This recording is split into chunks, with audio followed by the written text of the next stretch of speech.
Grow your career in a high-demand field at Roger Williams University's Extension School in Providence. Their trade-focused programs include apprenticeships, professional credentials, and associate degrees designed to help you build in-demand skills for today's workforce. With affordable, flexible courses that fit your schedule, you can turn your talent into a career that builds something bigger, your future. Visit rwu.edu/ext to start your path today.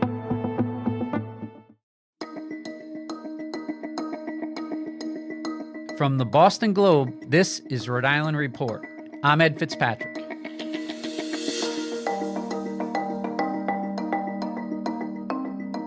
Welcome back to the podcast where we bring you big conversations from our very small state. Why are evangelical Christians more likely to own a gun than other Americans? William J. Kole, a Rhode Islander, a journalist, and a former evangelical Christian, investigates this question in a new book called In Guns We Trust. He's here to tell us more about what he found. William J. Kole, thank you for joining us today. It's great to be with you. Thanks for having me. So in your upcoming book, In Guns We Trust, you talk about a revelation that led you to eventually write this book. Walk us through what happened. Well, the inspiration for the book was that I used to be a evangelical worship leader at a mega church in Massachusetts. And I was rehearsing with my band when my bass player showed up for practice with a 9mm semi-automatic. And it just blew me away. I looked at the guy, I'm like, Jesus Christ, Prince of Peace? Like, why are you armed? He explained that he had a concealed carry permit and all of that. But it really disturbed me, and it kind of got me wondering, what's going on? And I soon learned that many more people in the church were armed, including the pastor. Wow. So it wasn't just him. It wasn't just the guy in the band. No, there were quite a few, and they would even come to church with their weapons. Some of the women had small pistols in their purses. And I just felt like I needed to investigate this phenomenon because I had 35 years of experience with evangelical Christianity. I was even a lay missionary early in my 20s. And I had no idea that there was this locked and loaded Christianity. I love the line you wrote, "Suddenly a beautiful space in my life was reduced to a jarring juxtaposition of God's peace and John's peace." So what was the justification that John and others gave for carrying a weapon in those circumstances? There's really a kind of a culture of fear that motivates all of this. Evangelicals have sort of succumbed to this toxic fear that somehow the world is conspiring against them to take their Bibles away, to threaten their way of life. It's the same fear, honestly, that we see now with the Trump administration sending National Guard troops into cities, claiming that crime is off the charts, when actually crime is way down. There's just a whole fear factor that's there, and there's this narrative that especially men in the evangelical church need to protect their families. And so to their mind, the best way to do that is to have a gun. Yeah, you said fear has been an entrenched part of conservative Christianity for as long as you've been associated with it. Did you get a sense of where that started or what it's focused on now, what the fear is now? So it started kind of in the 1970s and early 80s when, frankly, conservative Christians for the first time realized that they have political power. It had really dark beginnings with Bob Jones University in South Carolina, which the government had ordered to admit black students, and it was resisting that. Its tax-exempt status was in danger. This all kind of coincided with Jerry Falwell becoming prominent, even Billy Graham and other evangelists. And they started to frame this as a religious freedom issue, and that sort of extended to guns. Guns, to the evangelical mind, are something that people have a spiritual right to them. It's kind of nonsensical, but it's very, very embedded in the DNA of an evangelical. You begin the book by saying, I was born an infidel and reborn an evangelical. So tell us a bit about your journey. Like, when did you become an evangelical Christian, and what role did that play in your life? Yeah, so I grew up in Foxborough, Massachusetts, home of the New England Patriots and little else. We were raised Catholic as little kids, and then my parents became lapsed. We never went to church. I kind of grew up in a spiritual vacuum. I partied a lot. I'm not proud of it, but, it was the 70s. And in my last year at Boston University in 1981, I encountered some young evangelicals. They just seemed so joyous and happy and had a camaraderie that I kind of envied. And I found it attractive. And I didn't know much about Christianity, so I kind of got my start with them. And then I soon kind of went all in, honestly, and I became a missionary in Europe for 3 years and eventually became an elder in a church. I even joined the board of a Christian relief and development agency later in my 30s. Dorcas, right? Dorcas, yeah. I identify now as what we call an ex-evangelical, someone who did embrace that faith movement but no longer does. I'll be really honest with you. Almost from the get-go, I was a bit of a misfit. My politics are progressive. That's not the case, generally speaking, in the evangelical church. I really struggled with their positions on women's health and reproductive rights, with migrants. For the life of me, I cannot understand this hostility toward people who are coming into our country. I mean, that's what we are. That's who we are as a people and a country. And, the hostility towards LGBTQ people really, really bothered me. So guns is kind of like the last straw.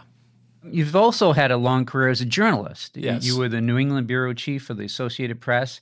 And you were in that role when a gunman killed 20 first graders and 6 adults at Sandy Hook Elementary School in Newtown, Connecticut. So tell us how your church responded to that tragedy and what you thought of that response. Our church responded the way many churches did across the country. We were all stunned. We thought that this would be a transcendent moment when actually everything would change. Finally, we would reclaim our sanity and we would do something about gun violence and specifically about assault weapons. So, I remember distinctly, they dimmed the lights, we all got on our knees, we prayed, we wept, and then nothing ever happened anymore, and that kind of sums up the national response. There were thoughts and prayers, and it all kind of stopped there. If the slaughter of 20 little kids and 6 of their teachers wasn't enough to affect change, what could possibly move the needle? I thought one of the more interesting parts of the book explored gun ownership contrasted with what Jesus said about violence and nonviolence. So on one hand, you had a verse that if anyone slaps you on the right cheek, turn to them the other cheek also. But then on the other hand, if you don't have a sword, sell your cloak and buy one. So what should we take out of what the Bible says? I mean, look, the Bible clearly depicts the person of Jesus Christ as a nonviolent individual. Objectively, there's no argument here at all, okay? Jesus Christ was nonviolent, full stop. Most of the churches, evangelical churches, up until the late 60s were officially pacifist. People didn't have guns. Actually, people didn't even have a big opinion about abortion. There were a lot of social issues that became thrown into sharp relief in more recent years. But, look, evangelicals will cherry pick the Bible to find one or two little verses to hang their entire firearms theology on, and it's maddening. It's absolutely infuriating. The larger question you're asking is, how did faith in the Jesus who said, love your enemies, how did that morph into a belief in God's guns and politics? So how do you answer that question, or what do you attribute it to? Again, I think it really traces back to this politics of fear, this feeling also a little bit of an inferiority complex. Evangelicals are losing their clout in the United States. Their numbers are dwindling. We talk about the nuns, not N-U-N-S, but N-O-N-E-S, people who have no religious faith. This is the most rapidly growing subset of faith in the United States, or lack thereof. So I think, evangelicals are walking around thinking, again, that their influence is diminishing and they are clinging to whatever they can. And the gun culture has just become part and parcel of what it means to be an American Christian. Why am I, picking on evangelicals? I often get this question. Again, I was an evangelical myself. Evangelicals, there are somewhere around 50 to 60 million of them. There's a lot in the United States. In the United States yes. alone. Wow. And so, you can imagine that potent political force that they have. They can be relied upon to elect politicians to Congress and to state legislatures who have A ratings from the National Rifle Association. These are people who believe that the Second Amendment is like Scripture. It's like Holy Writ. And this is the biggest problem that I see, and it's the argument I make in the book, In Guns We Trust, that evangelicals are standing in the way of the kinds of common sense restrictions that most Americans say they want. Yeah, you know evangelicals so well. What argument do you think would resonate most with them? The great majority of evangelicals consider themselves to be pro-life, whatever that means. Of course, in the evangelical context, that has everything to do with abortion. I can ask them quite bluntly, if you really feel like you're pro-life, how on earth can you fill your home with guns, run gun companies? Evangelicals are running some of the big gun manufacturing companies. Oh, yeah, Daniel, right? Daniel Defense, Yep. which made the weapon used in Uvalde, Texas, and also made some of the rifles used in the shooting on the Las Vegas Strip, still the worst shooting in U.S. history. And, just appeal to their sense of being pro-life because, if they're so invested in protecting the unborn, what about our children who are being massacred at schools and sadly being maimed and killed by picking up a gun in the home that isn't properly stored? We'll have more with Bill Kole after a quick break. If you're a future scholar or family starting the college search, let me tell you about Roger Williams University. They offer a real-world education that lets you combine your major with what you love. Create powerful combinations like sustainability and marine biology, or architecture and graphic design, or business and construction management. And their campus in Bristol, Rhode Island is one of the safest college towns in the U.S. Trust me, you'll be hooked by the views the moment you set foot on campus. Visit rwu.edu and discover Roger Williams University.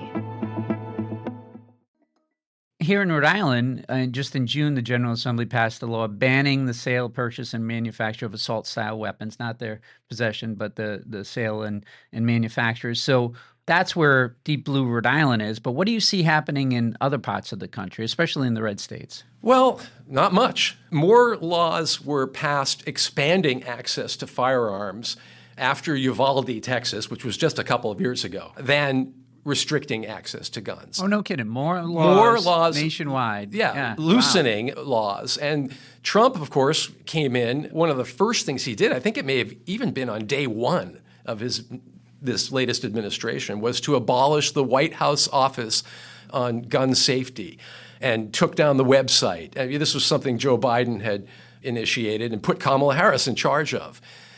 He's trying to roll back the paltry progress that the Biden administration made because they didn't exactly tear up laws and bar access to these deadly weapons.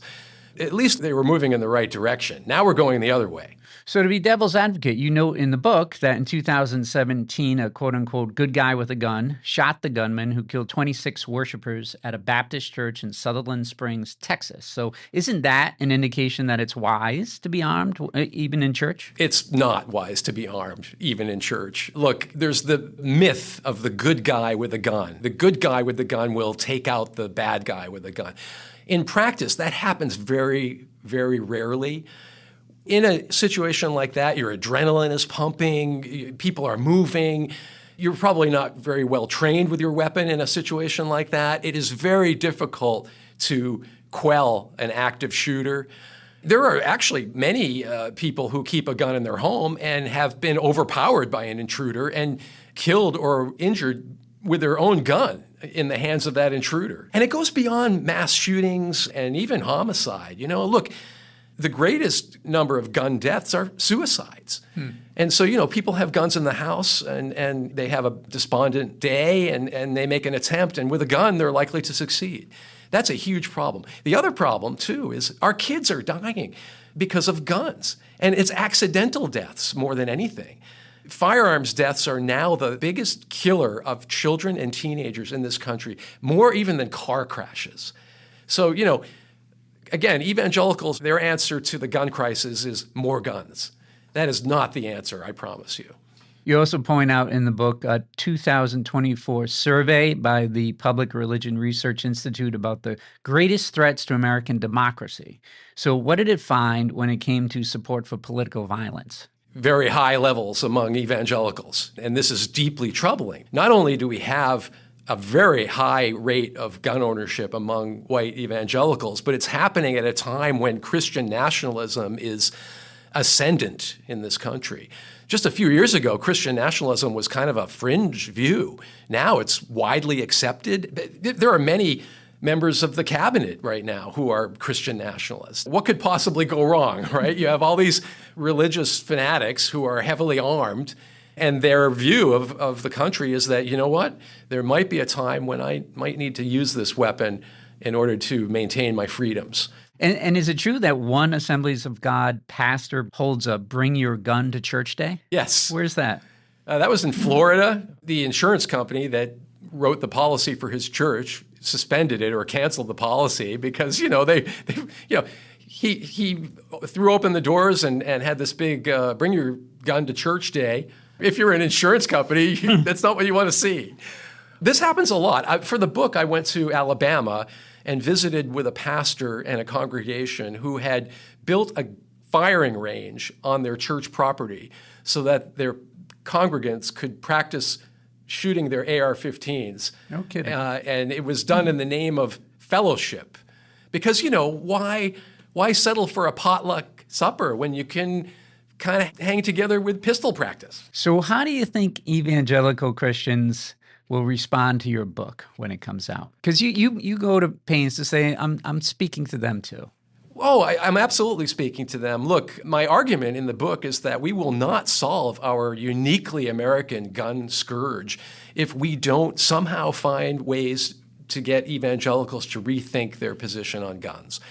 And I did try to depict evangelicals in a nuanced and compassionate way.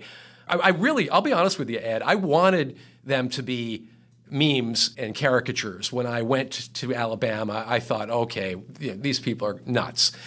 Yeah. The pastor was a really reasoned guy, very thoughtful. He spent a couple hours with me trying to explain how he wrestled with, whether it was appropriate or not. I totally disagree with what he did, building a firing range, but he was very thoughtful.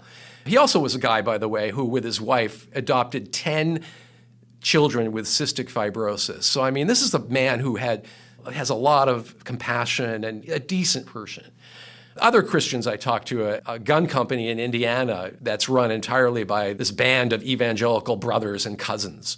Again, I wanted them to be caricatures, to be yahoos. They weren't. They were very, very thoughtful. And well, you know them after 35 years in that community, and you must have some street cred with them. Well, yeah, and I'll tell you how I got even more street cred. I joined the NRA for this book. Oh, no kidding. I have my card in my wallet still. I was terrified my Rhode Island postman would bring the magazine and everything. And I tried to explain to him one day what I was doing because I was kind of embarrassed. But it gave me some street cred to approach the cagier personalities I had to interview for the book. So when will In Guns We Trust come out, and how can people buy it? It's officially being released on October 14th. You can buy it wherever books are sold. I always encourage people to go to their local independent bookstore. I'm going to have an event at Riff Raff Bookstore and Bar in Olneyville in Providence on October 14th at 7 p.m., talking about the book, reading from it, in conversation with Nelba Marquez Green, who is a wonderful gun violence activist. She lost her 6-year-old daughter, Anna Grace, at Sandy Hook. Come and listen to her. She will be amazing. You don't even need to come for me. Come to listen to her.